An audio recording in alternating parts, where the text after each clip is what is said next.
गुरुर्ब्रह्मा गुरुर्विष्णू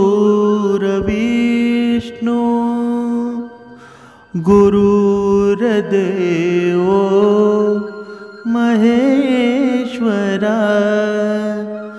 सद्गुरु साक्षात परब्रह्म तस्मै श्री सद्गुरुवे नमः। जय जय रघुवीर समर्थ श्रीराम समर्थ। सद्गुरु चरणांना नतमस्तक होऊन आपण या सुंदर सकाळच्या तेजोमय वातावरणामध्ये या निरूपणास सुरुवात करूया। सर्वजण ब्रह्ममुहूर्तावर उठून उपासना करून हे निरूपण श्रवण करण्यास बसलेले आहेत असं समजून आपण या श्रवणास सुरुवात करूया। समर्थ सांगत आहेत की आजच्या या मनुष्याच्या जीवनामध्ये सुख दुःखाच्या या दोन बाजू आहेत ना, त्या प्रत्येक मनुष्याच्या जीवनामध्ये येत असतात। पण या कलियुगातील या पती पत्नीचं नातं आहे ना, ते कधीच चांगलं राहत नाही। असं का होतं बरं? कधी कधी आपण पाहतो की काही पती पत्नी असतात ना, एवढं सुंदर आणि सोज्वळ नातं असतं ना, असं वाटतच नाही की ते पती पत्नी आहेत। पण समर्थांनी सांगितलेलं आहे, जीवन आहे ना हे 2 दिवसांचं असतं।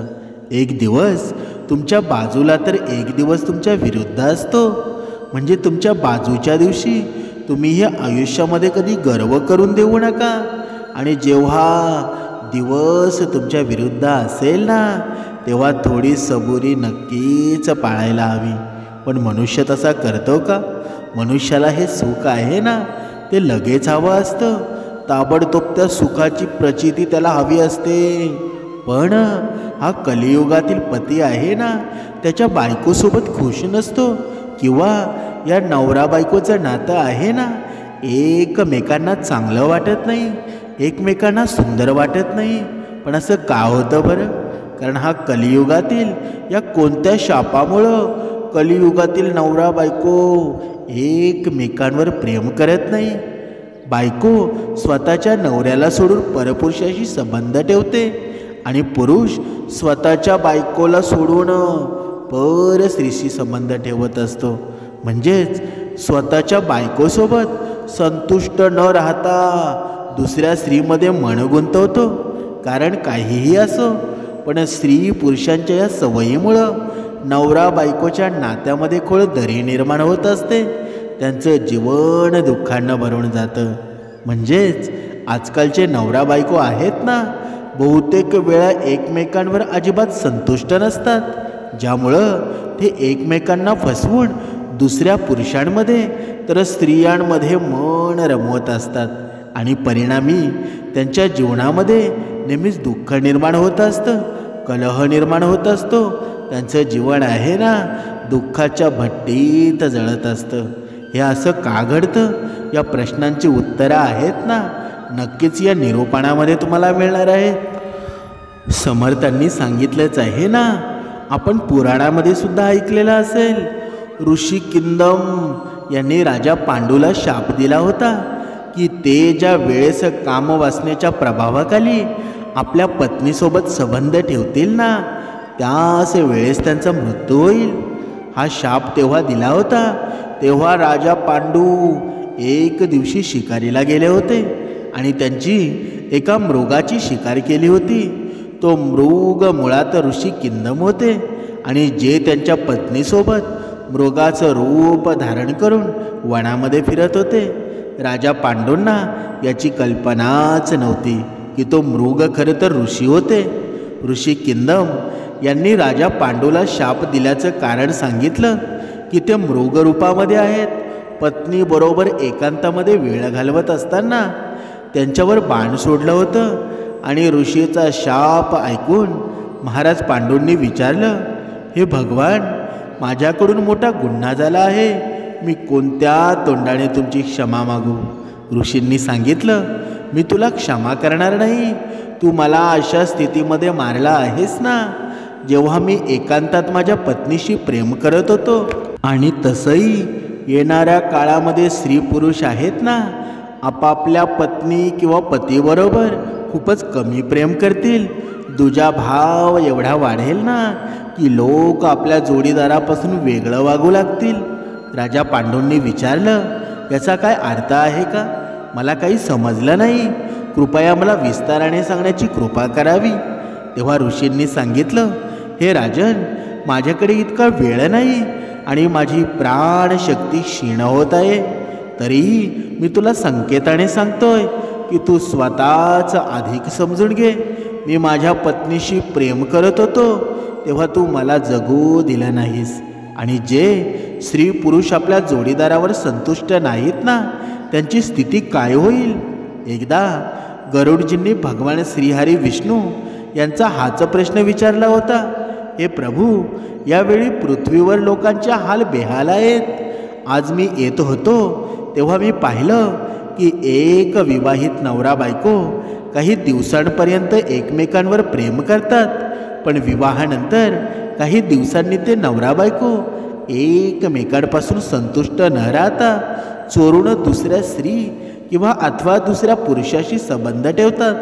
आजकालचे नवरा बायको आहेत ना, एकमेकांवर अजिबात संतुष्ट नसतात, ज्यामुळं ते एकमेकांना फसवून दुसऱ्या स्त्री किंवा पुरुषांशी संबंध ठेवू लागतात. यामुळं माझ्या मनात एक विचित्र प्रश्न येत आहे. माझा प्रश्न असा आहे की कोणत्या शापामुळं कलियुगातील स्त्री पुरुषाबरोबर एकमेकांवर संतुष्ट नसतात, ते एकमेकांवर प्रेम करत नाहीत?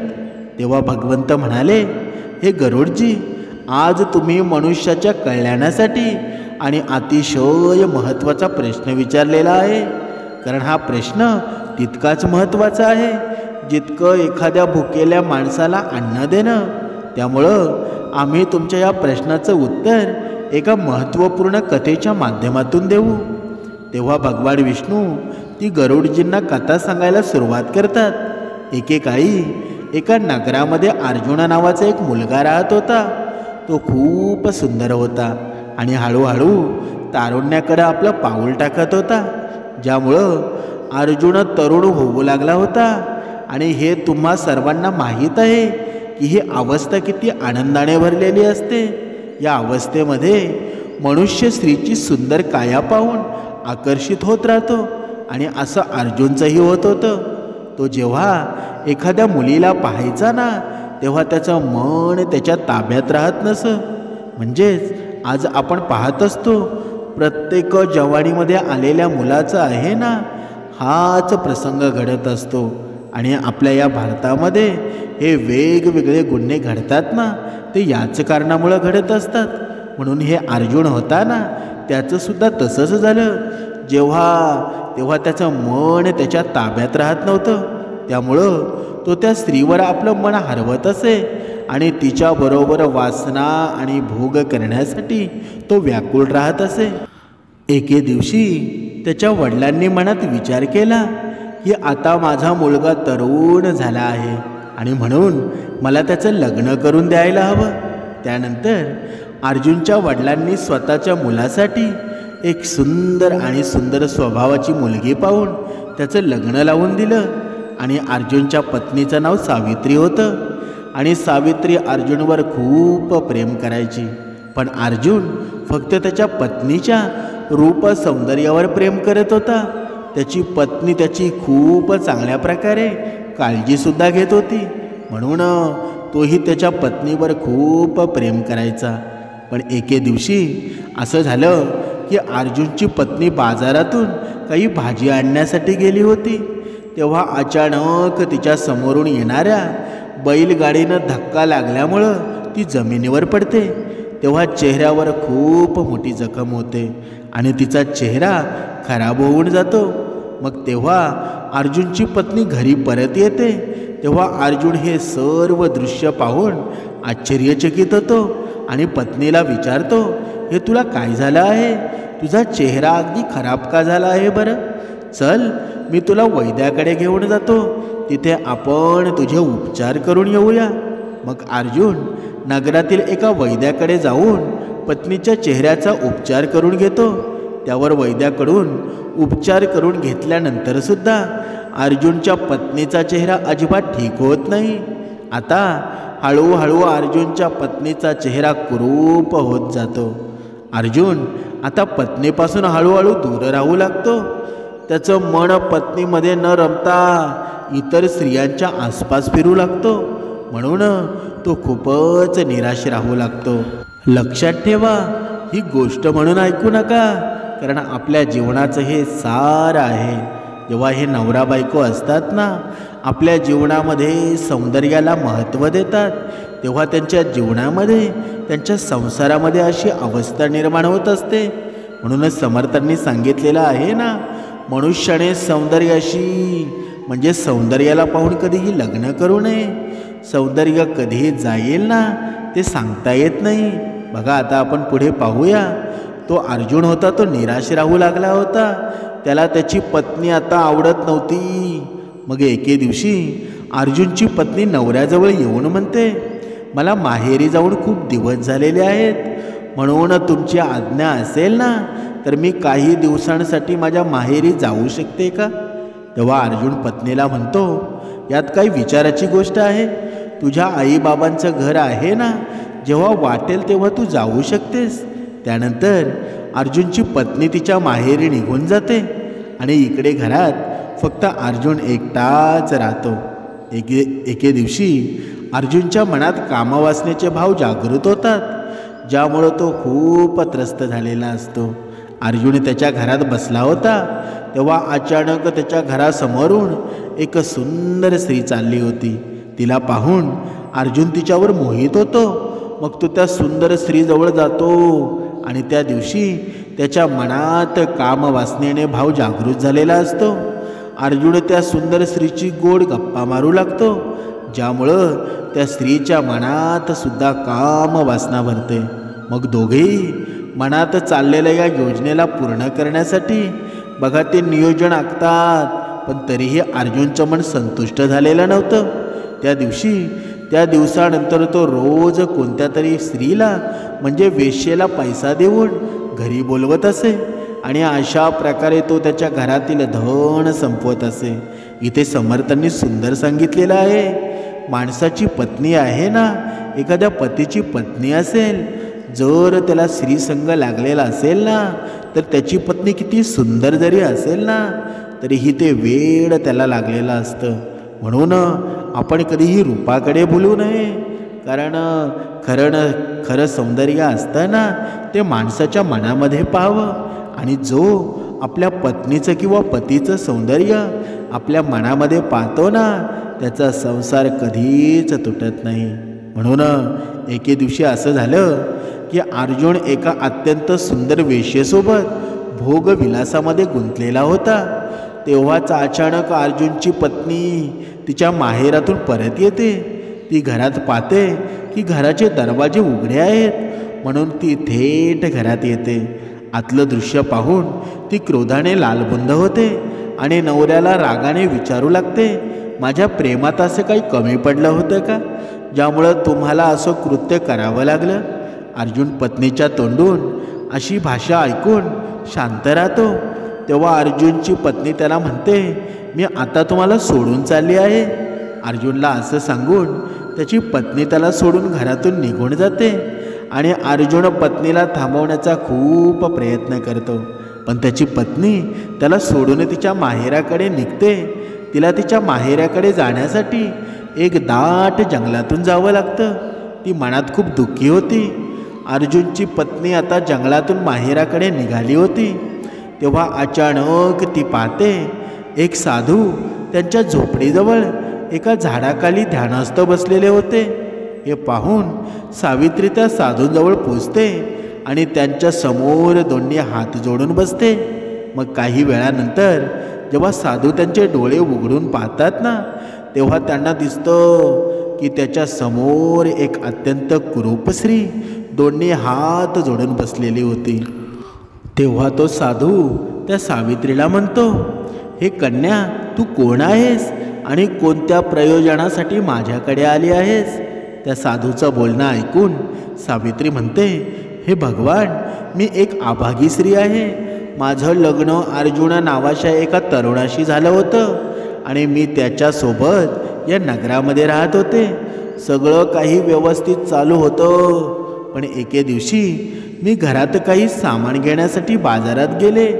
रस्त्यात उभी होते आणि अचानक एका बैलगाडीनं येऊन मला धडक मारली आणि ज्यामुळं मी जमिनीवर पडले आणि माझ्या चेहऱ्याला खूप मोठी जखम झाली.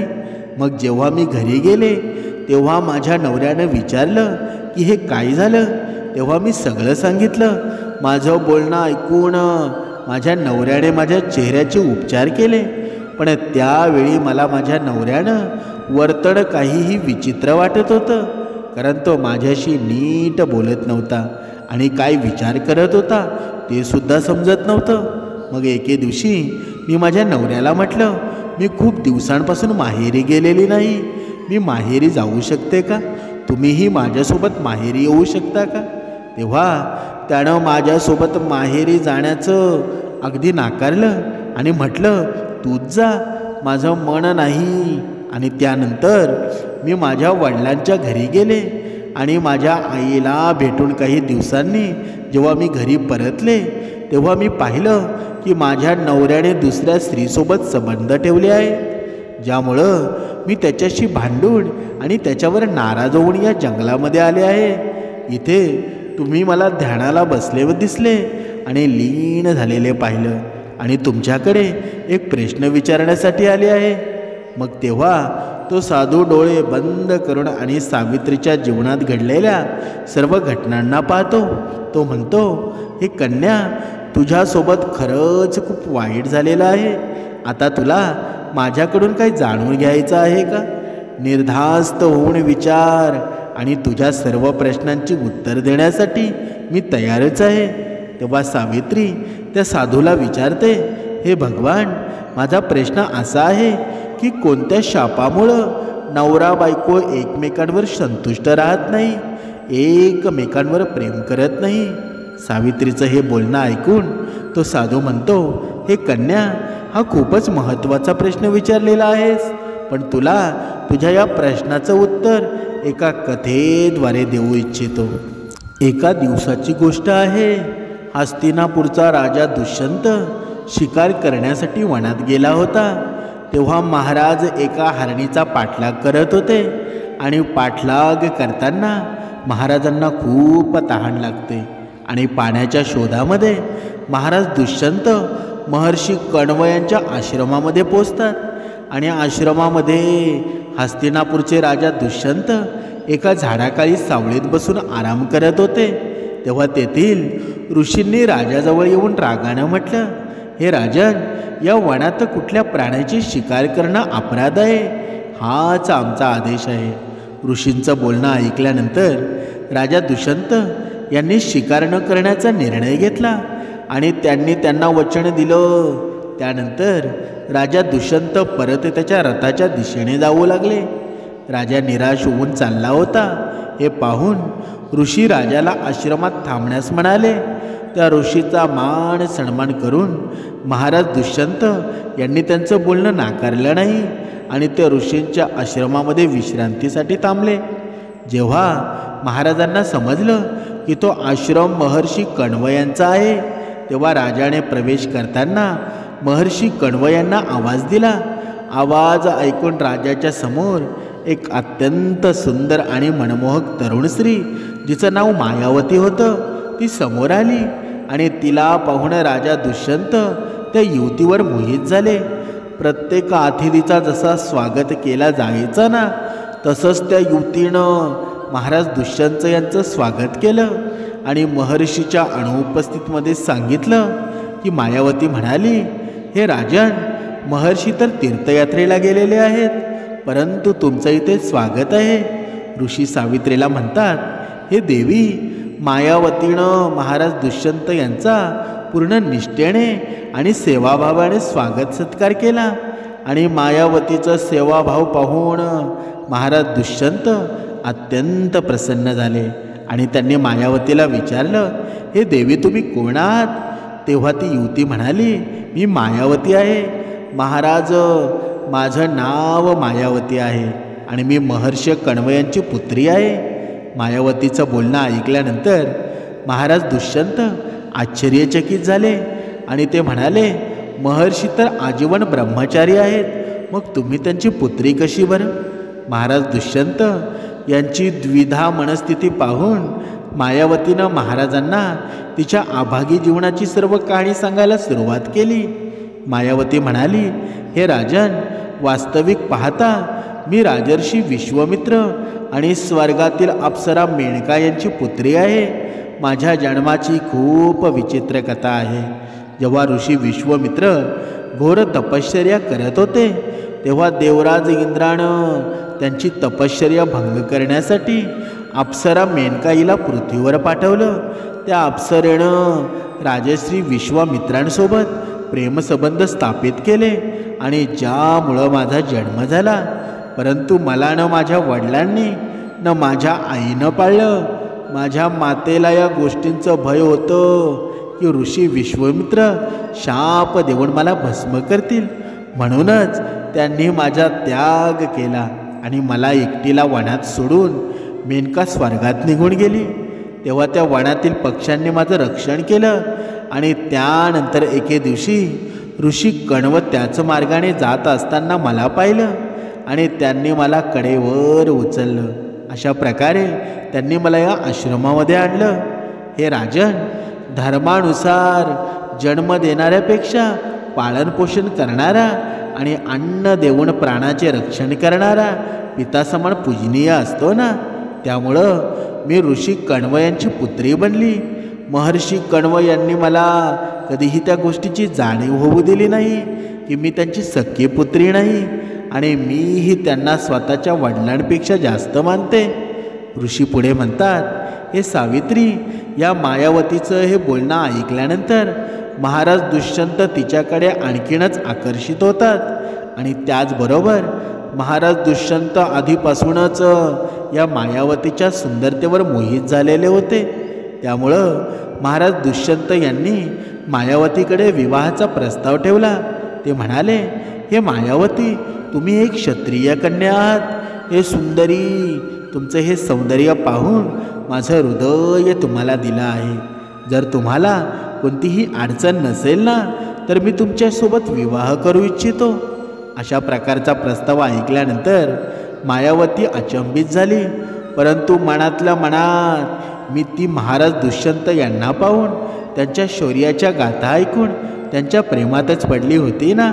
सर्वप्रथम मायावतीनं महाराज दुष्यंत यांना ऋषी कण्व यांच्या अनुपस्थितीमुळे प्रथम नकार दिला. परंतु राजा दुष्यंत यांनी तिला सर्व म्हणवलं. तुम्ही एक क्षत्रिय कन्या आहात आणि धर्मानुसार कुठल्याही क्षत्रिय कन्येला तिच्या वराची निवड करण्याचा अधिकार आहे. आणि जरी ऋषी कण्व यांना समजलं ना तरी तुम्ही माझ्यासोबत विवाह केला आहे तरीसुद्धा ते तुमच्यावर क्रोधित होणार नाहीत.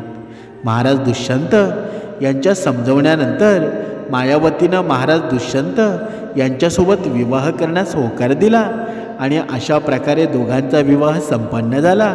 पुढे ऋषी त्या सावित्रीला म्हणतात, काही काळ महाराज दुष्यंत यांनी मायावती बरोबरच त्या वनामध्ये व्यतीत केला आणि त्यानंतर एके दिवशी महाराज दुष्यंत मायावतीला म्हणाले, माझ्या खांद्यावर हस्तिनापूर राज्याची जबाबदारी आहे आणि आता मला माझं कर्तव्य पूर्ण करण्यासाठी हस्तिनापुरामध्ये जावं लागणार आहे. हे म्हटल्यानंतर महाराज दुष्यंत यांनी मायावतीला आपल्या प्रेमाचं प्रतीक म्हणून स्वतःची दिव्य अंगठी दिली ज्यावर त्यांची स्वर्ण मुद्रिका होती. जाताना महाराज दुष्यंत यांनी मायावतीला आश्वासन दिलं, जसे महर्षी कण्व यांची तीर्थयात्रा संपन्न होईल ना आणि ते वनामध्ये परत येतील तसेच मी इथे येईल आणि तुम्हाला हस्तिनापुरामध्ये घेऊन जाईल. त्यानंतर वेल पुढे सरकत राहिला आणि यामध्येच मायावतीला असं समजलं की ती गर्भवती आहे आणि काही दिवसातच महर्षी कण्वसुद्धा त्यांची तीर्थयात्रा पूर्ण करून आश्रमामध्ये येणार होते. महर्षी कण्व जेव्हा आश्रमामध्ये आले तेव्हा मायावतीनं प्रसन्नतापूर्वक महाराज दुष्यंत आणि तिच्या विवाहाबद्दल त्यांना सांगितलं. ही बातमी ऐकल्यानंतर महर्षी कण्व खूप प्रसन्न झाले. परंतु त्यानंतर महर्षी कण्व यांनी मायावतीला धर्माचं ज्ञान देत म्हणाले, हे पुत्री, विवाहानंतर कुठल्याही मुलीनं तिच्या वडिलांच्या घरी राहणं उचित नाही. पुढे महर्षी कण्व म्हणाले, एका विवाहित कन्येसाठी विवाहानंतर वडिलांचं घर हे परकं झालेलं असतं आणि तिच्यासाठी स्वतःचं घर आहे ना, तिच्या नवऱ्याचं घर असतं. जी स्त्री पत्नीच्या सुखदुःखामध्ये, पतीच्या सुखदुःखामध्ये त्याच्यासोबत असते ना, ती स्त्री तिच्या वडिलांचं नाव उंच करत असते. कुठल्याही परिस्थितीमध्ये एका स्त्रीनं तिच्या नवऱ्याची साथ द्यायला हवी. म्हणून इतकं सांगून महर्षी कण्व यांनी त्याच्या कन्येला समजावलं, हे पुत्री, तू एका योग्य पुरुषाची निवड केली आहेस, ज्या पुरुषाचं तिन्ही लोकांमध्ये गुणगान आहे. यानंतर महर्षी कण्व आनंदाने त्यांच्या पुत्रीला घेऊन 4 शिष्यांसोबत आणि एका दासीसोबत हस्तिनापुरासाठी निघाले. आश्रमातून हस्तिनापुरासाठी निघताना मार्गामध्ये एका शिष्यानं मायावतीला एका तळाजवळ विश्रांतीसाठी थांबण्यास सांगितलं. मायावतीसुद्धा थकलेली होती, म्हणून तिने सहमती देत तिथे विश्रांती घेण्याचा निर्णय घेतला. आणि जेव्हा मायावती त्या तलावाचं पाणी पिण्यासाठी गेली तेव्हा तिला समजलं नाही आणि तिच्या हातातून महाराज दुष्यंत यांनी दिलेली ती अंगठी तलावामध्ये पडते. अंगठीसोबतच महाराजांची मुद्रिका पाण्यात पडली आणि ती अंगठी एका माशाने गिळाली. त्यानंतर पुढच्या दिवशी मायावती हस्तिनापुरामध्ये पोचते आणि दरबारामध्ये हजर राहते. परंतु राजा दुष्यंत यांनी मायावतीला ओळखण्यास नकार दिला.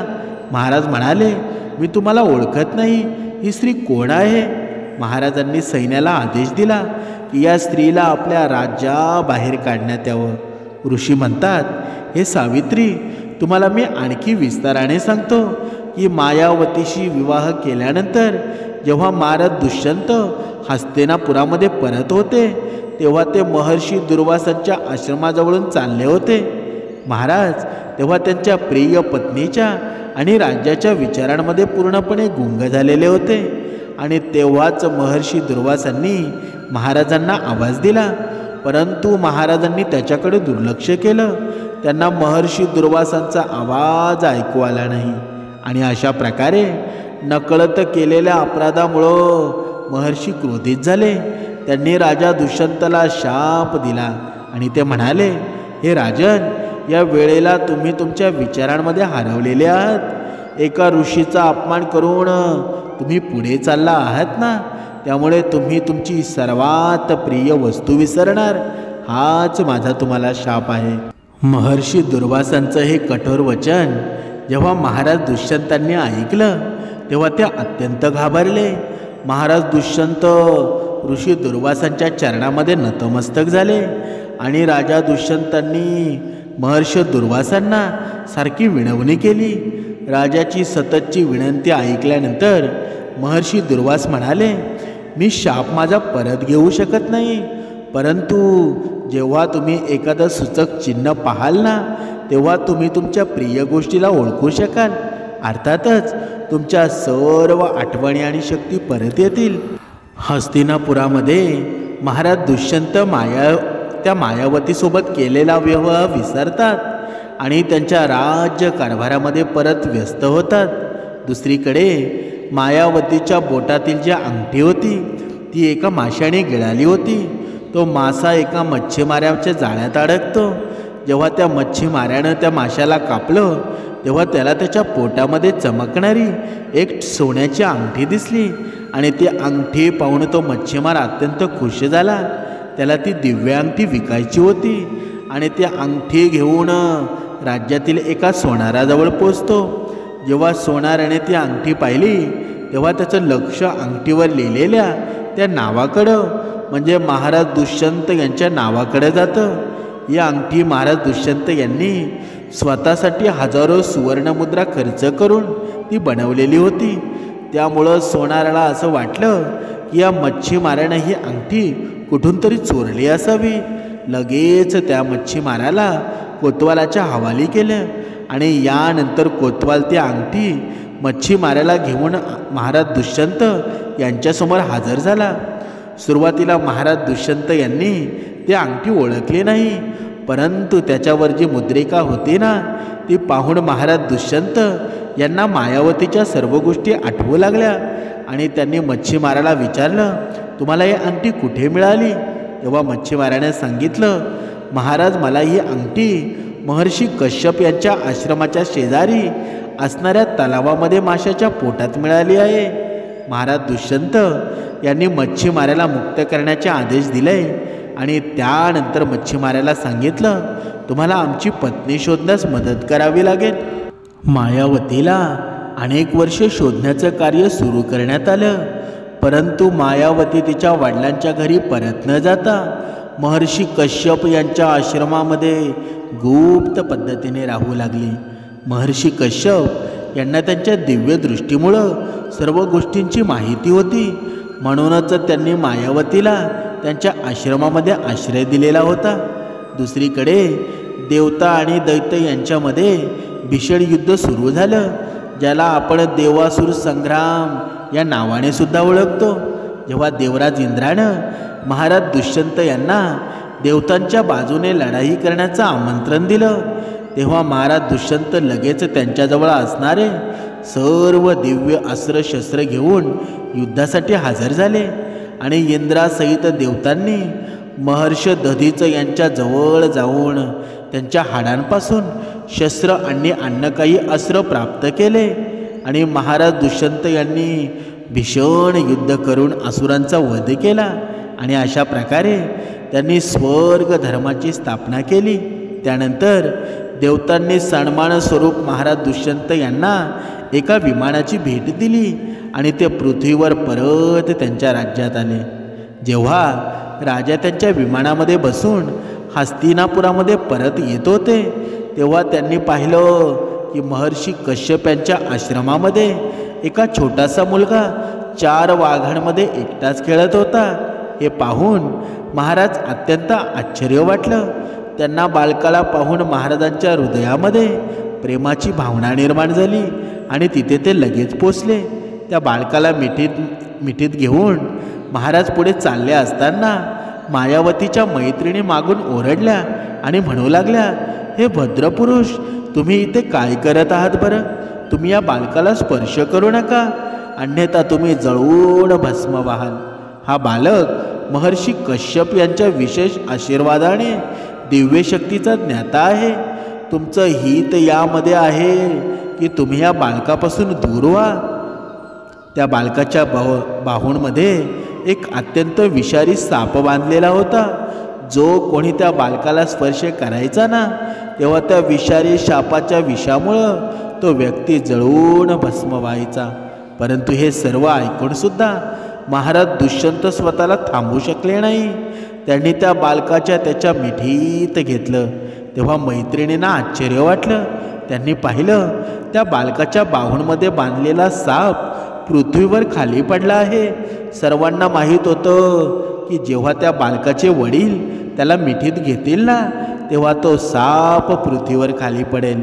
त्यावेळी सर्व सखी आणि तिच्या मैत्रिणी प्रसन्न झाल्या.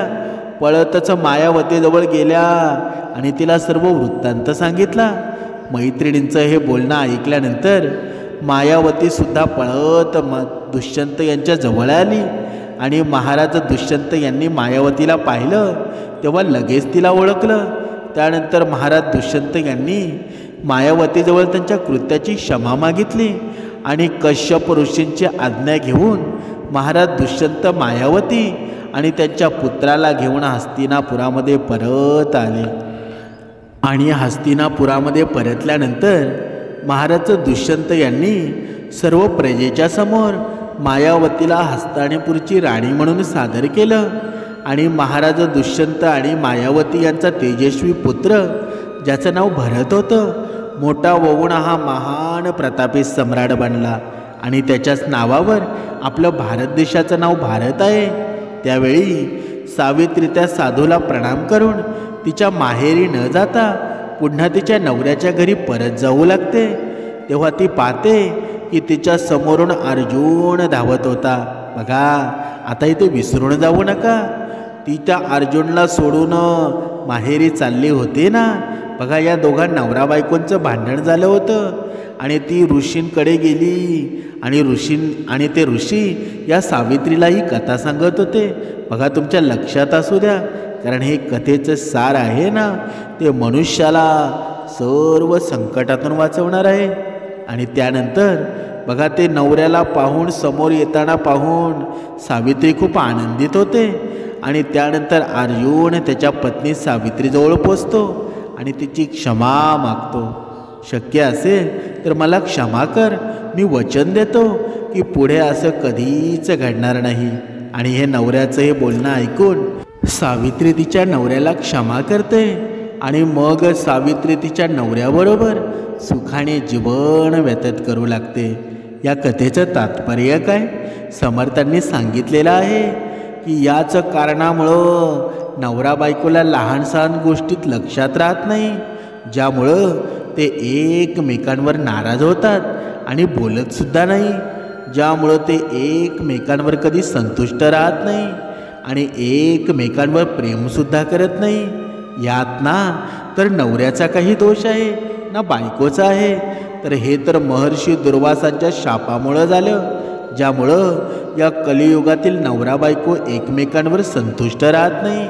असं म्हणतात, नवरा बायकोनं एकमेकांसोबत जास्त वेळ घालवावा आणि नेहमी खुल्या मनानं संवाद साधावा, एकमेकांना समजून घेण्याचा अत्यंत प्रयत्न करावा आणि आपल्या भावना आणि दुःख वाटून घ्यावं. हाच एक नवरा बायकोचा धर्म असतो ना. म्हणजेच समर्थांनी सांगितलेलं आहे, कोणत्याही व्यक्तीचा अथवा आपल्या जोडीदारावर संतुष्ट न राहणं अनेक कारणांमुळं असतं, ज्यात काही मानसिकतेशी संबंधित असतात, तर काही कारणं लोकांच्या अडचणी किंवा परिस्थितीसुद्धा जोडलेली असतात. चला तर काही कारणं आता आपण पाहूया. लोक त्यांच्या जोडीदारावर संतुष्ट का राहत नाही? पहिलं कारण, काही लोक स्वभावातच असंतुष्ट असतात आणि त्यांना कधीच कोणत्या परिस्थितीमध्ये पूर्ण समाधान मिळत नाही आणि त्यांची अपेक्षा खूप जास्त असते. आणि जेव्हा त्यांचा जोडीदार त्यामध्ये खरा उतरत नाही ना, तेव्हा ते असंतुष्ट होत राहतात. नंबर 2, जे लोक ते अतिशय आत्मकेंद्रित असतात, त्यांच्यासाठी आपल्या जोडीदाराच्या गरजा आणि इच्छांना समजून घेणं कठीण आहे. त्यासाठी त्यांचा स्वतःचा आनंद आणि इच्छा प्राथमिक असतात, ज्यामुळं ते आपल्या जोडीदारापासून भावनिकदृष्ट्या दूर होतात. नंबर 3, हे लोक असतात ना, आपल्या जोडीदाराची तुलना नेहमी इतरांशी करत असतात. ते अनेकदा असंतुष्ट राहतात. ते इतर लोकांच्या नात्यांकडे पाहून विचार करत असतात की त्यांचा जोडीदार सुद्धा तसा असावा, त्यामुळं त्यांना आपल्या जोडीदाराच्या गुणांचं मोल वाटत नाही. नंबर 4, जर एखाद्या व्यक्तीचं बालपण अडचणीमध्ये भरलेलं असेल, त्याला आईवडिलांमध्ये चांगलं संबंध दिसले नसतील, तर ती व्यक्ती भविष्यात आपल्या जोडीदारावर संतुष्ट राहू शकत नाही, कारण ती प्रेम आणि भावनिक सहकार्य ओळखू शकत नाही. नंबर 5, खूप लोक त्यांच्या नात्यात संवादाच्या अभावामुळं संतुष्ट राहत नाही. जेव्हा कोणत्याही नात्यामध्ये खुलेपणा संवाद नसतो ना, तेव्हा जोडीदाराच्या भावना, इच्छांना समजून घेणं कठीण होऊन जातं. आता पाहूया नंबर 6, आर्थिकदृष्ट्या समस्यासुद्धा नात्यांमध्ये असंतोषाचं कारण बनू शकतात. जेव्हा एक व्यक्ती किंवा दोघेही आर्थिकदृष्ट्या संघर्ष करत असतात ना, तेव्हा ताणव चिंता यामुळे नात्यांमध्ये समाधान कमी होऊ लागतं. नंबर 7, जर नवरा बायकोच्या जीवनाच्या उद्देशात महत्त्वाकांक्षांपेक्षा खूप फरक असेल ना, तर त्याच्या दरम्यान असंतोष निर्माण होतो. उदाहरणार्थ, जर एक जोडीदार त्याच्या करिअरसाठी जास्त लक्ष देत असेल आणि दुसरा जोडीदार कौटुंबिक जीवनामध्ये अधिक रस घेत असेल ना, तर त्यांच्यामध्ये संघर्ष होऊ शकतो. आता पाहूया नंबर 8. जर कोणत्याही नात्यांमध्ये विश्वासाचा अभाव असेल तर ती व्यक्ती आपल्या जोडीदारावर संतुष्ट राहू शकत नाही. फसवणूक आणि बेवफाई या नात्यामध्ये असंतोष आणि अविश्वासाचं वातावरण निर्माण करू शकते. नंबर 9. कुटुंब आणि समाजाचं दडपणसुद्धा अनेकांना असंतुष्ट करू शकतं. उदाहरणार्थ, जर एखाद्या व्यक्तीचं लग्न कुटुंबाच्या दबावाखाली झालं असेल तर ती व्यक्ती स्वाभाविकच आपल्या जोडीदारावर संतुष्ट राहू शकत नाही. म्हणून समर्थांनी सांगितलेलं आहे, या जगामध्ये, या विश्वामध्ये सर्वात सुंदर जर कोणतं नातं असेल ना तर ते पती पत्नीचं आहे. दोघांनीही एकमेकांवर विश्वास ठेवायला हवा आणि भक्ती मार्गामध्ये यायला हवं. 2 वेळची उपासना करायला हवी. जेव्हा सर्व कुटुंब भक्ती मार्गामध्ये असेल ना, समर्थ विचारांमध्ये प्रेरित होईल, तेव्हा तुमच्या कुटुंबामध्ये विश्वास, श्रद्धा, समाधान निर्माण झाल्याशिवाय राहणार नाही. जय जय रघुवीर समर्थ.